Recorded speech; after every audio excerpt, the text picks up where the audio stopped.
при 1% от Международния валутен фонд и стабилизира стопанството. Ние нито едното получихме, нито другото. Накрая две думи за Ханке. Ето последната му статия от 5 този месец ноември. България за следващите 20 години.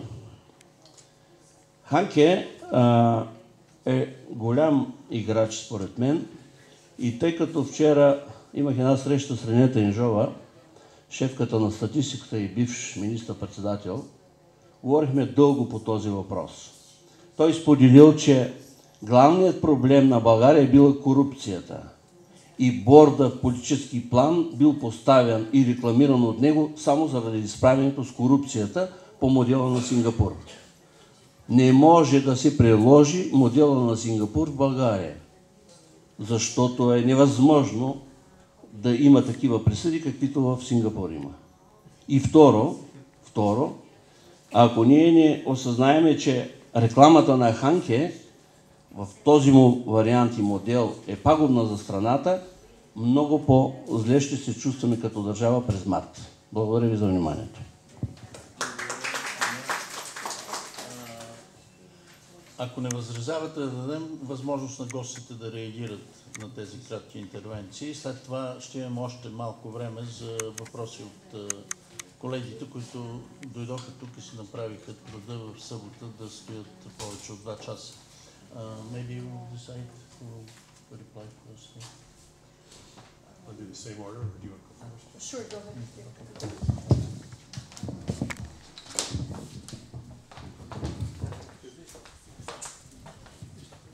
Okay, so we're going to respond in the same order that we presented.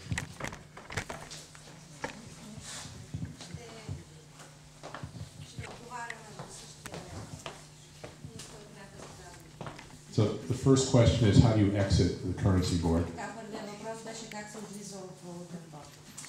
And it's quite simple.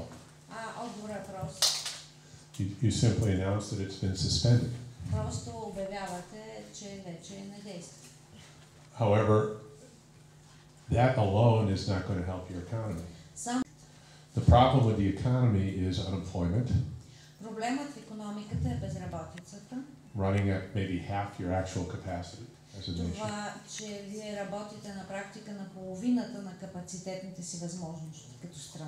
And it's because in the need to save. Харченето от страна на държавата не е достатъчно, за да покрие необходимостта да плащате данъци и необходимостта да спестявате. So number one, you're going to need a larger budget deficit. Така че номер 1 ще трябва да имате по-голям бюджетен дефицит. And you're also going to need an interest rate policy. Ще ви трябва също и лихвена политика, which is not the case with the currency board. Която нямате, когато имате валутен борд.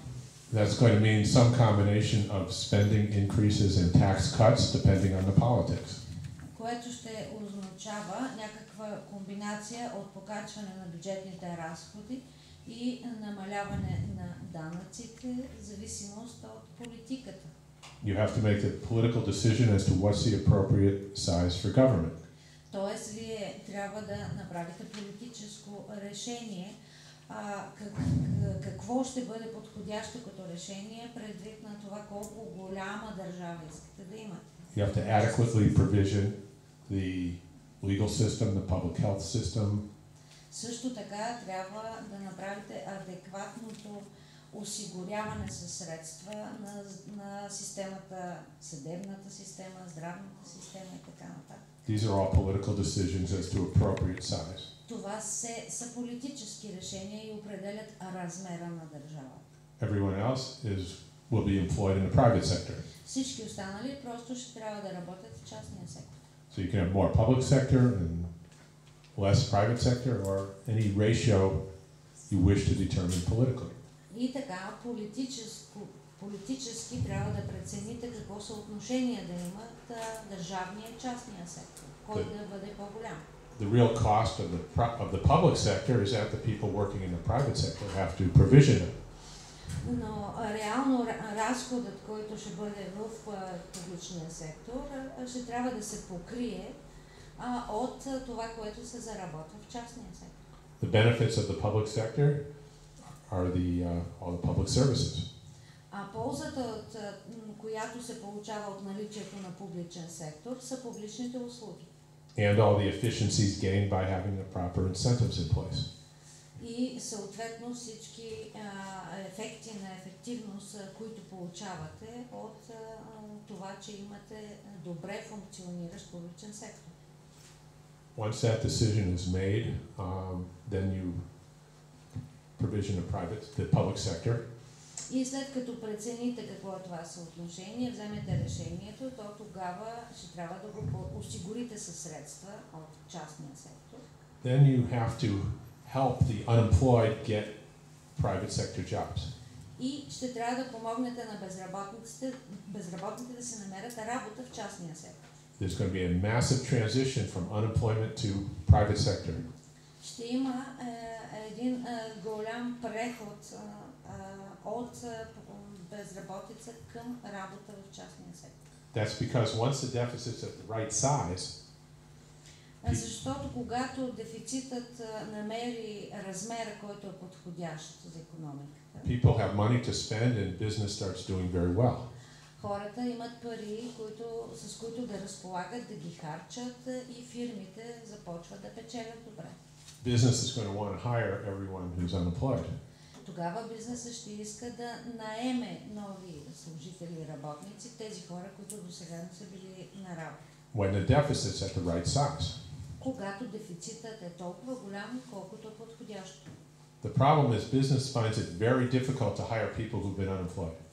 Проблема е, че за бизнеса е много трудно някакси да наема хора, които досега са били без работа. They would much rather hire people already working. А бизнесът предпочита да наема хора, които вече имат работа. That's why we have the job guarantee. Именно за това имаме тази гаранция за заетост, за работната сила. These are people who were never in the labor force. Това са хора, които никога не са били активно участници на пазара. What they call disadvantaged people. Те наречените хора от уязвимите групи. People they never expected to ever be in the labor force. Хора, за които въобще не се очаквало, че някога ще се явят на пазара. Indians and people they considered lower class. Индианци, хора, които не се смятат, че са много... Many women who had already raised their children. Много жени, които вече са отгледали децата си. Out of 2 million, over 1 million transitioned into private sector jobs within 2 years. Тези 2 милиона души, над 1 милион в срок от 2 години вече успешно са си намерили работа в частния сектор. This was unheard of. Това е нечуван успех. They had the strongest economy in the world for 3-4 years. В продължение на 3 или 4 години икономиката им беше сред най-силните в света. Until the politics changed. Докато не се обърнаха нещата в политически план. Daniel left and had got a job somewhere else. Даниел напусна, намери си работа някъде другаде. Somebody took his budget and did something else with it. Някой му взе мястото и бюджета и похарчи парите за нещо друго. And the economy started faltering. Икономиката пак започна да запада. So we have good documented history. Тоест имаме добре документиран опит. And all these people they were interviewed. We went down University of Missouri, UMKC people went down and interviewed them. И всички тези хора след това бяха интервюирани, защото нашия университет отиде и проведе тези разговори. And they asked these people the question, would you rather work or just stay home and get the money? И анкетата задаваше въпроса, дали предпочитате да излезете от къщи, да си намерите работа, да работите или просто да стоите вкъщи и да си получавате пари. Every one of them said they would rather work. И всички тези хора казаха, предпочитаме да сме на работа. All these people who were supposedly lazy, never would do anything, taking advantage of the system. Все хора, за които се смяташе, че ги мързи да работят, само гледат да използват система. They'd all rather work. Всички предпочитат да ходят на работа. Now it was said the currency board by Professor Henke stopped destructive developments. И както казахме, този валутен борд, изобретен от професор Ханке, просто беше като спирачка за развитие. which is what I said earlier, that you just compared it with what was happening before. И аз казах в началото, изглежда добре, ако го сравнявате само с това, което е било преди въвеждането. He didn't look at Argentina before and after the currency board there. Той не е работил преди това в Аржентина, просто въвежда борда там.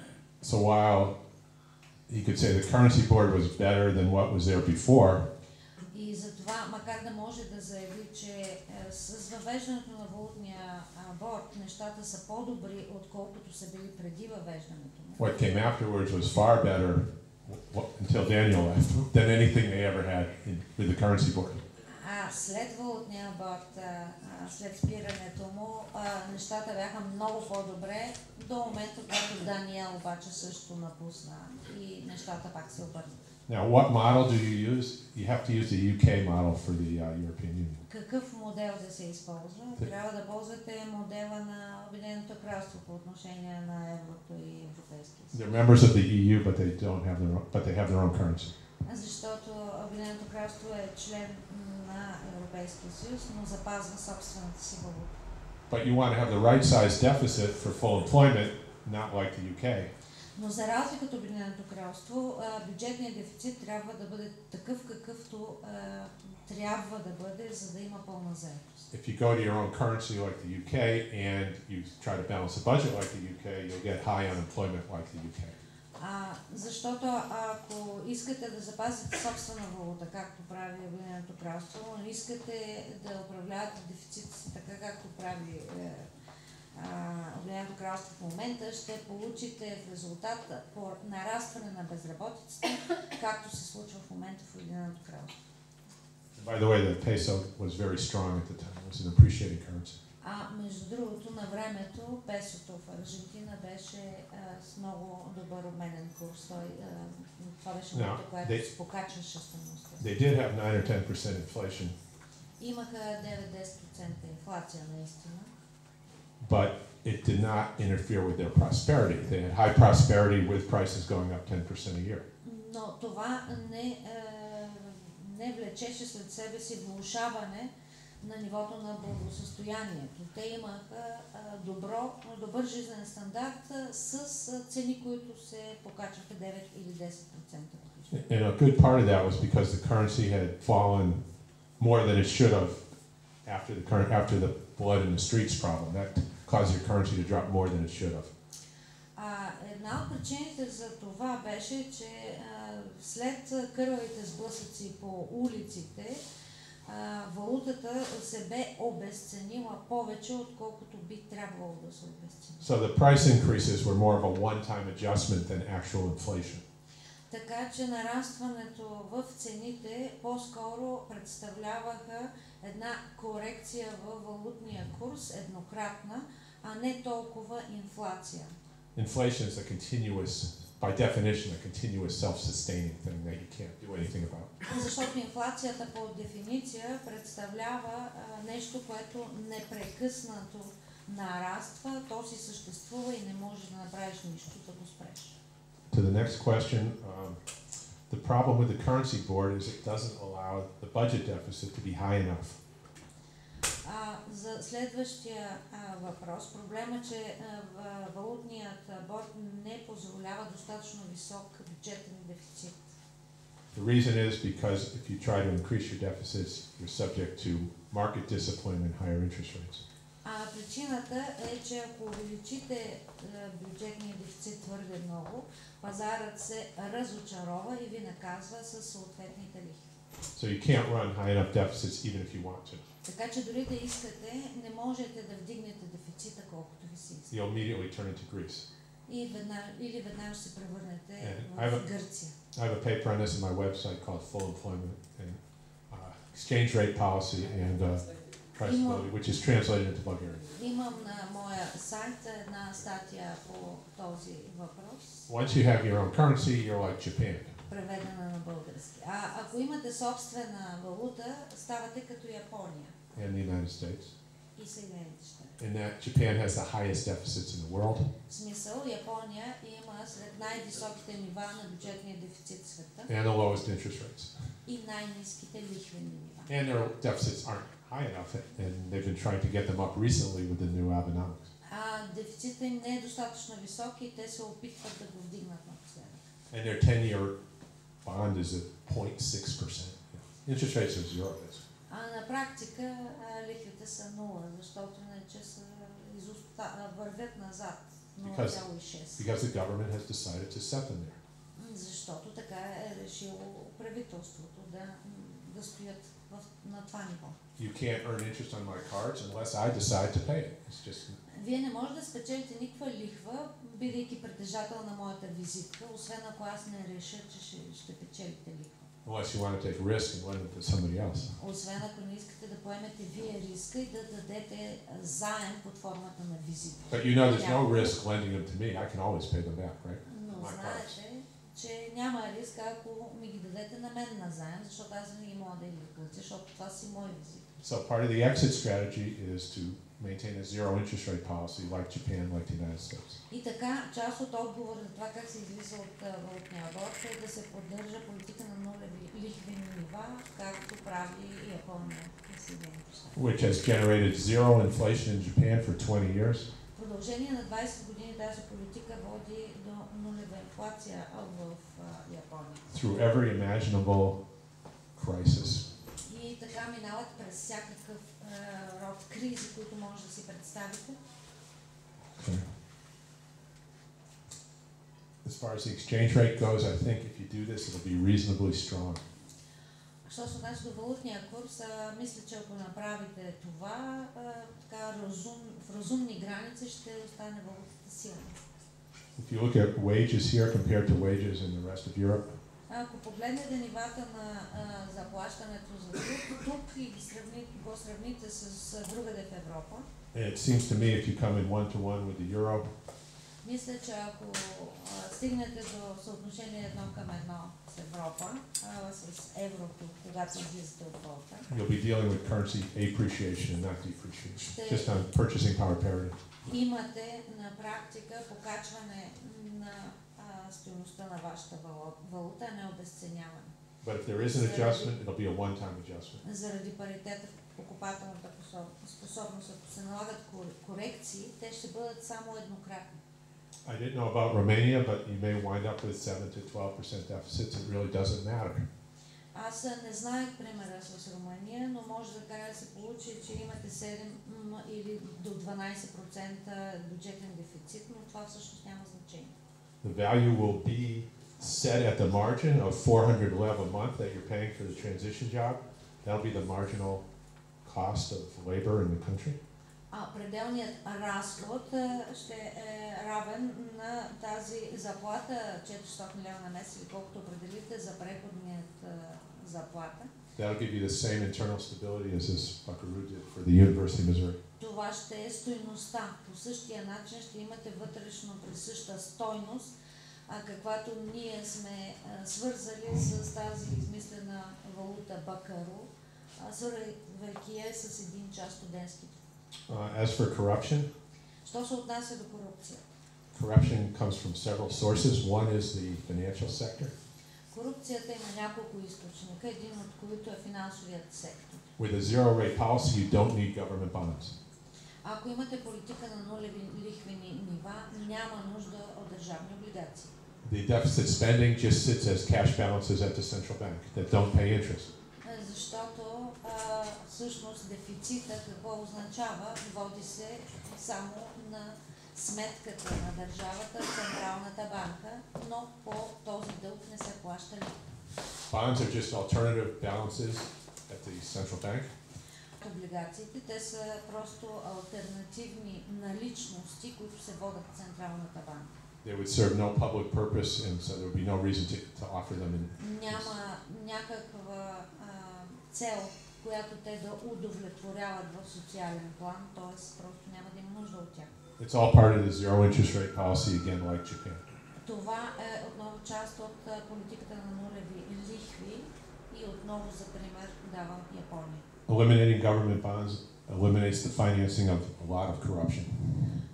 Елиминирането на държавните ценни книжа елиминира голяма част от източниците на корупция. Eliminating unemployment and having jobs for everyone eliminates a lot of corruption. Елиминирането на безработицата и осигуряването на заетост за всеки също елиминира голяма част от корупцията. Other channels of corruption include lending, state lending, which is really deficit spending. Друга източник на корупция всъщност е кредитирането. Това всъщност представлява харченето на дефицит. Now, I don't have any specific knowledge here, but in general, Тук не съм запознат с спецификата, но говоря по принцип. state-owned enterprises can be a source of corruption. Държавните предприятия могат да бъдат източник на корупция. Privatized industry that has strong ties to government can be a source of corruption. Приватизираната индустрия, която има здрави и силни връзки с държавния сектор, може да бъде източник на корупция. Government loans to finance these businesses can find its way into the owners and associates. Държавното кредитиране, което се отпуска да се подкрепят такъв вид предприятия, може да се отклони и да се озове в джоба на собственик. Who then sell their lev for foreign exchange and drive the currency down. Този човек после ще си продаде левовете, ще си купи чужда валута и по този начин ще свали надолу курса на лева. So you want to be very careful of any state lending. Така че много внимателно трябва да се подхожда, когато има държавни заеми. You don't need to support state enterprises or private enterprises for jobs anymore. You've got the already guaranteed jobs. Защото вече няма да се налага да се дава държавна помощ за частни или за държавни предприятия с цел насърчаване на заетост, защото вече ще имате гарантирана заетост. So the employment is no longer the imperative that it used to be. Или справянето с безработицата вече не е такъв приоритет, какъвто ще е било до тогава. And then in the banking sector, За банковия сектор. you want to guarantee all your bank deposits in local currency, which you cannot do now, not credibly. Е необходимо да се осигурят гаранции за всички влогове в местната валута. Нещо, което в момента не сте състояние да направите така, че да ви повярват, че ви гарантират. With a currency board, if there is a deposit guarantee by the government, it can be found to be worthless under any kind of stress. Когато има валутен борд, ако няма държавна гаранция за депозитите, всеки един стрес ще превърне тези гаранции за депозитите в безсмислени. With lab deposits and arrangement like we're talking about, deposits are absolutely secure. Ако имате лев като свободна валута и имате влогове, които са в левове, то тогава при тази схема, за която говорим, вашите влогове са абсолютно гарантирани. But banking lending has to be narrow, very narrow. Но кредитите, които се предоставят от банките, трябва като обем да се ограничат значително. You have to make sure lending is only allowed where it suits public purpose. Трябва да сте сигурни, че може да се предоставят банкови кредити само тогава, когато това има някакъв социален, публичен смисъл.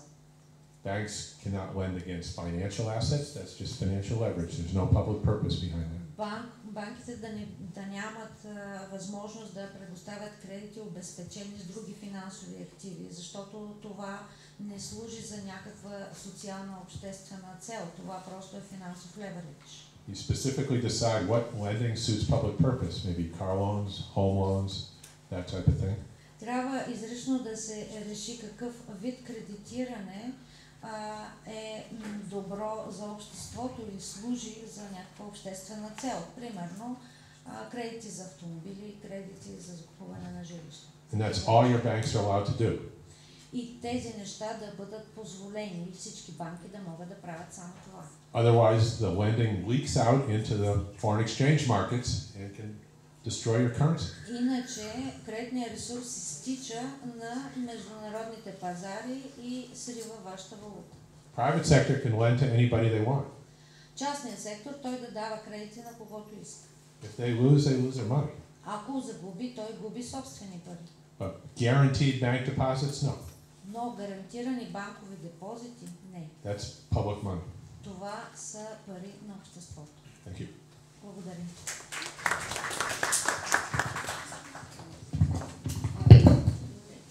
Много благодаря за интервенциите, за въпросите. Само всъщност ще уточня няколко неща по тези теми. Той Уорън вече дискутира почти всички аспекти, но Аржентина е много интересен случай в много аспекти, защото всъщност в Аржентина Аржентина ни показва как може да се стартира една валута.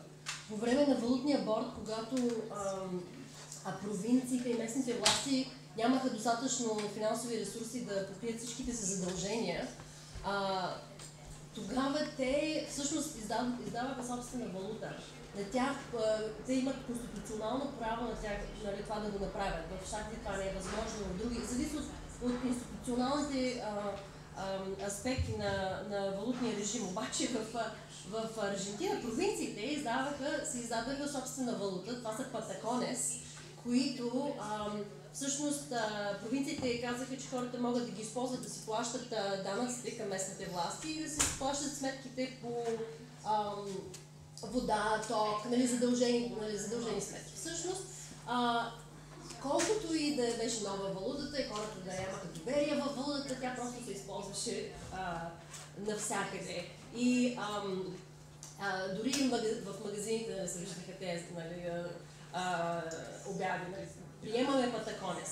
Обаче, след като напуснаха валутния борд, нямаха нужда от патаконес и си преминаха към суверенната валута песото. При наличието на тези дълбоки дефлационни процеси, които се случват в България, ако ние продължаваме да имаме валутен борд, той рано или късно, според мен, ще падне. И той жестоко ще падне и той ще причини още по-голямо обедняване преди да падне. Но естествено ние в момента влизаме в, мисля, че се забави влизането в еврозоната, но това е идея. Много по-лесно се излиза от валутен борд, отколкото от еврозона. И в момента знаете дискусиите за това Гърция ли ще излезе, Германия ли ще излезе, дали ще се промени самата институция, защото в тази институция има един радикален развод между финансовата инстанция, т.е. монетарната инстанция на страните и фискалната инстанция на страните. И те трябва да измислят някаква реформа, където да има фискална политика за цялата еврозона. Но това е много трудно да се направи за всички страни едновременно. Може би с гарантирана програма за гарантирана работа навсякъде. Тогава това може да служи като някаква институция за фискална политика. Но след като Аржентина напусна валутния борд, това беше една от основните програми, които те внедриха. И ние изучавахме тая програма и всъщност растежа на Аржентина се застопори между 8 и 12% растеж след падането на валутния борд. И Аржентина успя да изживее световната криза без това да се отрази върху безработицата им, върху вътрешния брутен продукт. Така че и действително тази програма действаше по този контрацикличен начин, който Уорън дискутира.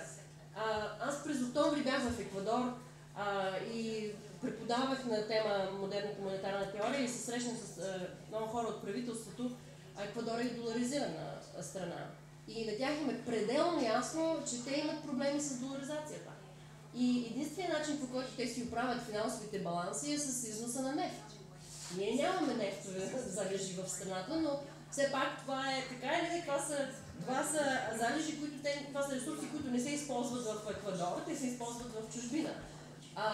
И въпреки това, че те имат нефт за износ, те знаят, че доларизацията и при тях ще доведе до някакви дефлационни процеси, до рано или късно, може би и долара няма да бъде валутата на Еквадор. Те в момента се чудят как да преминат към собствена национална валута, въпреки че и в Еквадор не е популярна тази теза. И те имаха период на инфлация и там общото мнение подкрепя доларизацията, но те в момента се опитват да направят някакви програми за един плавен преход към някаква разчетна единица, нова разчетна единица, дали би било електронна, каквато и да било, за да може да се премини към национална валута. Така че тези има различни начини да се премине от валутен борд към национална валута, но за щастие ние си имаме собствения лев в България. Това, което... Така че трябва да е свободно плаващ и независим. Но самия суверенитет не е достатъчен. Монетарен суверенитет не е достатъчен. Трябва да има и разбирането за възможностите, които той предполага. Тоест в Съединените щати и в Великобритания те имат монетарен суверенитет, но те все пак преследват политика на austerity и се опитват да оправят бюджетния баланс, без да разбират, че оправянето на бюджетния баланс значи елиминирането на излишъка в частния сектор. И съответно вече имаме тройна рецесия в Великобритания. Така че това са едни процеси, които не могат да бъдат поддържани вече в дългосрочен план. Уважаеми колеги, виждам, че има много добър, дори нарастващ интерес. Но ние сме силно ограничени от времето, в това число и вече просрочихме договореностите. За да излезем от това положение, аз ви предлагам следното. След малко ще кажа много кратки заключителни